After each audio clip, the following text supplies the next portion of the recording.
अस्सलामुअलैकुम। आज बरोज़ इतवार 4 फरवरी RFI बुलेटिन के साथ मैं हूं नौरीन चौधरी। सबसे पहले हेडलाइंस। अमेरिका की जानिब से इराक और शाम में मौजूद ईरान के हिमायत याफ्ता ग्रुप्स के 85 से ज़ायद मुकामात पर फ़ज़ाई हमले।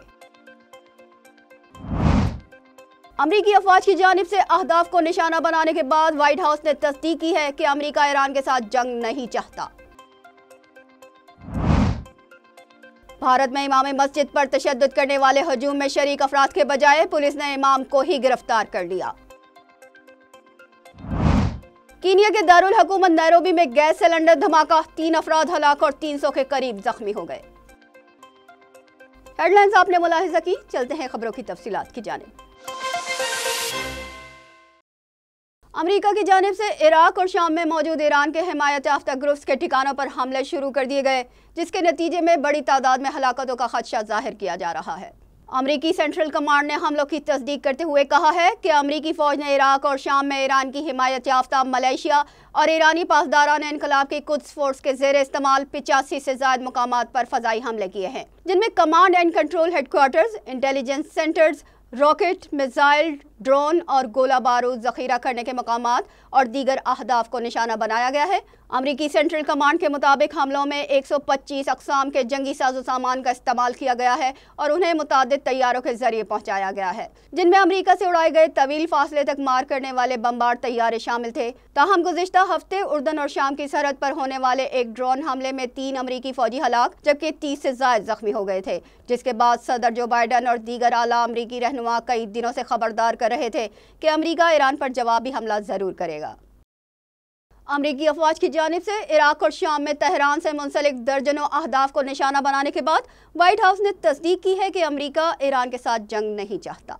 खबर रसा एजेंसी AFP के मुताबिक व्हाइट हाउस की कौमी सलामती कौंसिल के तर्जुमान जॉन कर्बी ने प्रेस को बताया कि हम ईरान के साथ जंग नहीं चाहते। उन्होंने मजीद कहा कि 28 जनवरी को शुमाल मशरकी उर्दन में अमरीकी फौजी अड्डे पर हमले के बाद से ईरान के साथ कोई राब्ते नहीं हैं, गैर रस्मी या बिलवास्ता राब्ता तक नहीं है। भारत में इमाम मस्जिद पर तशद्दुद करने वाले हजूम में शरीक अफराद के बजाय पुलिस ने इमाम को ही गिरफ्तार कर लिया। गैर मुल्की मीडिया के मुताबिक भारतीय रियासत छत्तीसगढ़ में पुलिस स्टेशन के नज़दीक हजूम ने इमाम मस्जिद को मुबैना तौर पर मजहबी जज्बात मजरूह करने पर तशद्दुद का निशाना बनाया।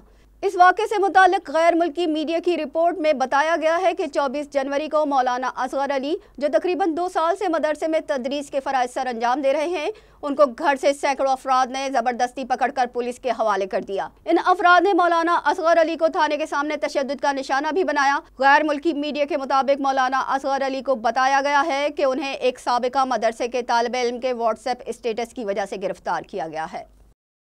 शुमाली कोरिया ने ऑब्दोस से स्ट्रेटेजिक क्रूज मिसाइलों के कामयाब तजर्बे के चंद रोज बाद ही आज मजीद मुताद्दिद क्रूज मिसाइल्स फायर किए हैं। गैर मुल्की खबर रसा इदारे AFP की खबर के मुताबिक जनूबी कोरिया के ज्वाइंट चीफ ऑफ स्टाफ ने कहा कि मुल्क के मगरबी साहिल से दूर समंदर में मुताद्दिद क्रूज मिसाइल फायर किए जाने का पता चला है। ज्वाइंट चीफ ऑफ स्टाफ ने अपने एक बयान में कहा कि जनूबी कोरिया की फौज ने अमेरिका के साथ करीबी राब्ता रखते हुए निगरानी को बढ़ा दिया है। कीनिया में गैस के धमाके से 3 अफराद हलाक हो गए। दारुल हुकूमत नैरोबी के नज़दीक गैस सिलेंडर ले जाने वाली गाड़ी में धमाका हुआ।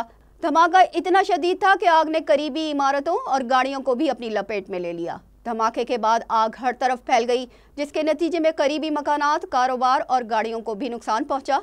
कीनिया पुलिस ने कहा कि वाक़े में 3 अफराद हलाक हुए हैं, जिसमें एक बच्चा भी शामिल है, जबकि हलाकतों की तादाद बढ़ सकती है। तकरीबन 300 अफराद जख्मी भी हुए हैं।